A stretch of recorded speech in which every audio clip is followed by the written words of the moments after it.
तशरीफ लाई, वो मर्द हजरात हों या ख्वातीन हों, उन सब का शुक्रिया और हज़रत अल्लामा का भी शुक्रिया कि उन्होंने बहुत ज़ोर लगाया। लेकिन अगर इस जोर के बाद भी अगर आपका वो पारा ऊपर नहीं चढ़ा तो फिर कोई उसका मैं समझता हूँ कि हासिल नहीं होगा। मैं चंद मिनटों में गुफ्तगू नहीं करूँगा लंबी चौड़ी, एक दो चीज़ें बड़ी जो माशरे से मुतल्लिक़ है वो जिक्र करके हम इंशाअल्लाह यहीं दुआ करके एक दो सलात वसलाम के अशार होंगे और दुआ करके, चूँकि ख्वातीन बहुत सारी आई हुई है तो वो जब तक लंगर खाएंगे मैं उनसे भी गुजारिश करूँगा कि जो नमाज में शामिल होना चाहें या पीछे शामिल हो सकती हैं, वरना नमाज पढ़ लें। इस वक्त का जो तकाजा है और इस वक्त सबसे जो मुश्किल बात है जो आम हजरात है जिसको महसूस कर रहे हैं वो ये है कि हुकूक इंसान की बात नहीं है बल्कि इंसानियत को तकसीम किया जा रहा है। वो मशरिक से मगरब तक इंसान को तकसीम करके ज़ात पात में, सुबैयत के तस्सबात में, इलाकायत के तस्सबात में, बरादरियों के तस्सबात में और हर जगह ये तस्सब अपने उरूज पर है। तो महफिल मिलाद मुनक्किद करके हम एक पैगाम देना चाहते हैं कि अल्लाह के रसूल सल्लल्लाहु अलैहि वसल्लम ने हमारे लिए एक ज़ाब्ता सेट किया है, एक उसूल अपनाया था कि ए मेरे मानने वालों और मेरा कलमा पढ़ने वालों, तुम्हारे लिए एक ज़ाब्ता है कलमा ला इलाहा इल्लल्लाह मुहम्मद रसूलुल्लाह। और ये कलमा खुशी में भी हमारा इमाम है, ये मस्जिद में भी हमारा इमाम है, ये बाजार में भी हमारा इमाम है, ये मजमे में भी हमारा इमाम है, ये कलमा गमी के मौके पर भी हमारा इमाम है। अगर इस कलमे को आप समझ सकते हैं तो अहले ईमान आज ताइया करके उठें। अगर हमें कोई खुशी अल्लाह नसीब करे तो जैसे हमारे मोहतरम अजमल साहब और इनकी एहलिया ने और सूबेदार साहब ने मिलकर एक ऐसा प्रोग्राम मुनक्किद किया है जो जिसकी निस्बत अल्लाह और अल्लाह के रसूल की जात से है। और ये बात याद रखने की है, जो काम आपने और हमने यहाँ किया है, ये काम सिर्फ हम अकेले नहीं थे, इस काम में अल्लाह की जात भी शामिल है, अल्लाह के फरिश्ते भी शामिल हैं और फिर अल्लाह की सारी मखलूक इस बात में शामिल है और इस काम में शामिल है। इन अल्लाह व मलाइकतहु युसल्लूना अलन नबी, अल्लाह का जिक्र अल्लाह की जात करती है, फरिश्ते करते हैं और अहले ईमान करते हैं। बड़ा ये ऐसा मकाम है कि जिसको शायद खुश नसीब ही हासिल कर सकते हैं। दूसरी जो बात इस दौर में, एक तो बरादरियों के तस्सबात से अपने आप को बाहर निकालो, जमातों के तस्सबात से अपने आप को बाहर निकालो, इलाकाई तस्सबात से अपने आप को बाहर निकालो और फिर इसी तरीके से ग्रोही और लेसानी तस्सबात से अपने आप को बाहर निकालने की मिलादुन नबी का एक पैगाम ये है। अहले ईमान दूसरा जो पैगाम मैं देना चाहता हूँ, अल्हम्दुलिल्लाह इस दीन के लिए इसके साथ वफादारी करने वाले सारे के सारे अहले सुन्नत वल जमात के लोग थे। अगर आप तारीख का जायजा लें तो अल्लामा फजल खैराबादी अल्लाह रहमान ने 1857 में अंग्रेजों के खिलाफ सबसे पहले फतवा दिया और कहा कि हमें किसी की गुलामी कबूल नहीं है। और फिर इसी तरीके से एक और आलम दीन है जिन्होंने मुफ्ती किफायतुल्लाह काफी अल्लाह रहमा, उन्हें भी कैदो बंद की सोबतें बर्दाश्त करनी पड़ी और यहां तक कि कैदो बंद की सोबतों में जब उन्हें फांसी की सजा दी गई तो हमारे एक महमूद साहब एक शेर पढ़ते रहते हैं, पता नहीं ना गुल रहेगा ना चमन रहेगा पर रसूलुल्लाह का दीन हसन बाकी रह जाएगा। और ये नात पढ़ते हुए फांसी के फंदे की तरफ जा रहे हैं, लेकिन रसूल अल्लाह के दीन को अपने गले से लगाए हुए हैं। और ये नात पढ़ते हुए फांसी, अंग्रेज ने फांसी दी और ये फांसी देने के बाद 35 साल के बाद उनकी कब्र कशाई की गई तो उनकी लाश और उनकी मैयत, उनका जिस्म सारे के सारा उसी तरीके से सही सलामत था। ये दीन के साथ वफादारी है, ये कलमे के साथ वफादारी है।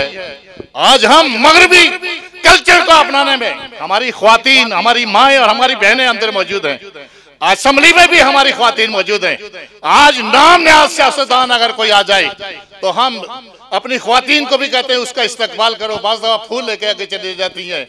हमारे स्कूलों में, यूनिवर्सिटीज में जहां मर्द हजरात काम कर रहे हैं वह ख्वातीन को भी साथ बैठा दिया गया है। ये मखलूत कल्चर जो है इस्लाम इसके इजाजत नहीं देता। ख्वातीन, हम और मर्द हजरात के लिए ये पैगाम है कि किसी खातून गैर महरम से हाथ में लेना ये आसान है कि एक आदमी के सर में कोई सरिया डालकर उसके पांव से निकालकर जमीन में गाड़ दिया जाए, ऐसे ही ये इसका इससे भी सख्त तरीन अज़ाब है। लिहाजा गैर महरमों से मुसाफा नहीं करना चाहिए। महफिल मिलाद का एक पैगाम ये है।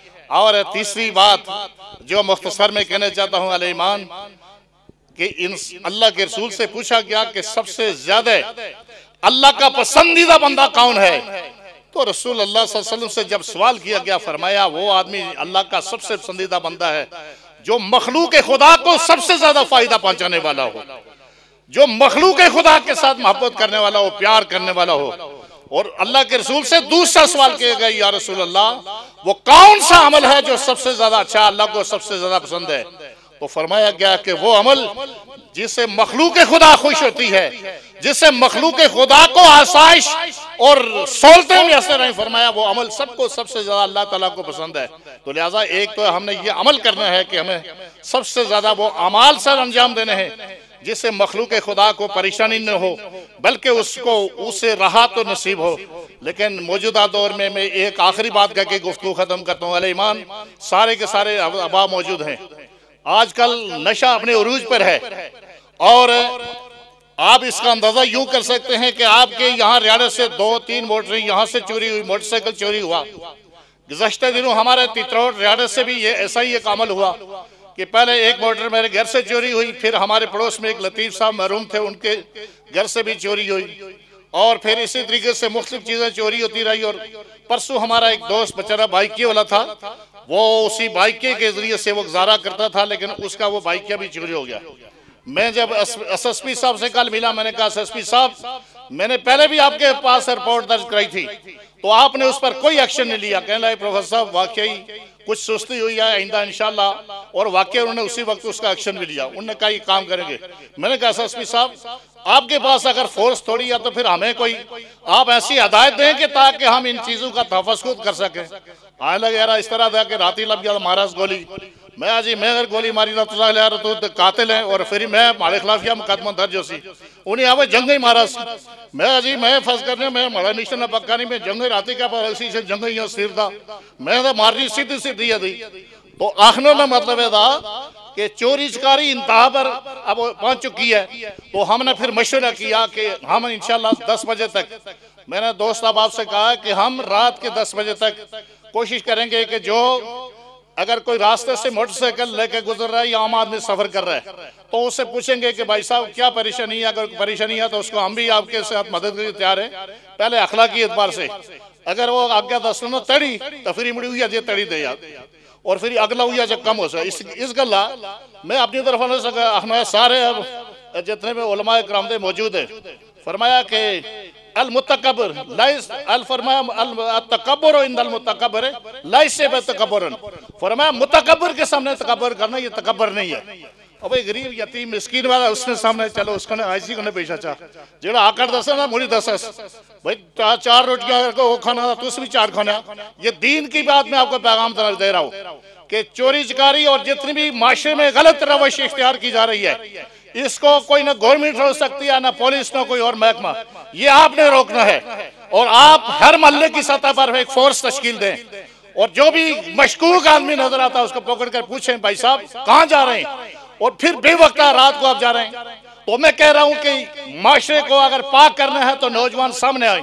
मिलादुन नबी का यही पैगाम है, वरना 3 घंटे नहीं गुफ्तगू बजी बंदा लीला नहीं लीर बनी हुआ है लकी फायदा नहीं उससे 3 घंटे नहीं गुफ्तगू बजना। दीन गैरत का नाम है, दीन इंसान के अंदर हया पैदा करता है और जो आदमी हयादार होता है वही गैरतमंद होता है। वरना मैंने कहा अल्लामा शाह अहमद नूरानी अल्लाह रहमा को इंग्लैंड में जब वो बरतानिया में गए तो 1 करोड़ रुपया कादियानियों ने उसको उनको पेश किया, कहा जनाब असेंबली में थोड़ी सी तरमीम करते हैं। आप तो ये कह रहे हैं कि कादियानी काफिर है, गैर मुस्लिम है, आप सिर्फ इतना लिखते हैं कि मिर्जा गुलाम अहमद कादियानी जो है ये मुस्लिम है, मुजद्दिद है। आपने फरमाया कि भाई आपने बहुत देर कर दी है, बहुत देर कर दी, मेहरबान आते आते आपको पहले आना चाहिए था। उन्होंने कहा कि मेरा सौदा इससे पहले बारगाह नबूवत में हो चुका है, तो हम 1 करोड़ रुपए की मुझे पेशकश करते हो। आपने फरमाया कि मैं रसूल अल्लाह का गुलाम हूँ, सारी कायनात और सारी दुनिया मुझे दी जाए तो मैं ईमान का सौदा नहीं कर सकता, और मिर्जा गुलाम अहमद कादियानी को कभी भी मैं अपना नबी तस्लीम नहीं कर सकता, सोच तक भी नहीं सकता। अतः निक्की निक्की चीजें पे बिकने वालों, हमारे यहाँ बात दफा दोस्त छोटी छोटी लालच में आ जाते हैं, कहते हैं नहीं। मैं कहता हूँ हम उस अहले सुन्नत के, वो हमारे कायदीन मौलाना अब्दुल सत्तार नियाज़ी मुजाहिद मिल्लत, पूछा क्या कितनी उम्र है, फरमाया 8 दिन और 7 रातें मेरी उम्र है। कहा अजीब आदमी हो नियाज़ी साहब, 70 साल तो आपकी उम्र होगी। आपने कहा नहीं नहीं, जो मैंने खत्मे नबुव्वत के ऊपर 8 दिन और 7 रातें मौत के इंतजार में जेल में काटी है, वही मेरी असल उम्र है। मैं आप सभी कहना चाहता हूं, अहले ईमान अगर यूं गए हो तो खुदा की कसम आपका ये वक्त सबसे कीमती है। आपके ये लम्हात, आपकी सारी जिंदगी में सबसे कीमती लम्हात यही है जो अपने अल्लाह और अल्लाह के नबी की याद में गुजर जाए। और आज यहाँ से एक अज़म लेके उठो कि हमने तस्सबात को खत्म करना है, हमने इलाकायत को खत्म करना है। ये मुल्क हमने बनाया था, हमारे आबो अजदाद ने बनाया था, और हमने ही इसको बचाना है। हमने हर बुराई से नफरत करनी है और अपनी ख्वातीन को भी पर्दे की तलकीन करनी है, खुद 5 वक्त नमाज पढ़नी है, बच्चों को भी पढ़ाना है, और साथ साथ ख्वातीन को भी उनसे पर्दा भी कराना है। यही दीन का हासिल है, यही खुलासा है। अल्लाह आप सबका हामी और नासिर हो। अल्लाह आप सबको दुनिया और आखिरत की सुर्खियां नसीब फरमाए। हमारे शबीर साहब सागनी वाले यहाँ इस प्रोग्राम के वो यहाँ शामिल होते थे, और भी बहुत सारे अहबाब हैं आज दुनिया में नहीं रहे। हम सबके बारे में दुआ करेंगे। कुछ अहबाब बीमार हैं, हमारे दाढ़ी वाले जावेद साहब वो काफी शदीद बीमार हैं, कुछ और भी कैंसर के मरीज में वो कैंसर के मरीज हैं। जैसे कि अल्लाह ने बताया बहुत सारे लोग शहीद हो चुके हैं। ये जिंदगी बड़ी आनी है, आनी जानी है, बड़ी फानी है, लिहाजा इसको कीमती बनाओ, दीन के साथ अपने आप को वाबस्ता कर लो। वाखिर दवाना अल्हम्दुलिल्लाहि रब्बिल आलमीन।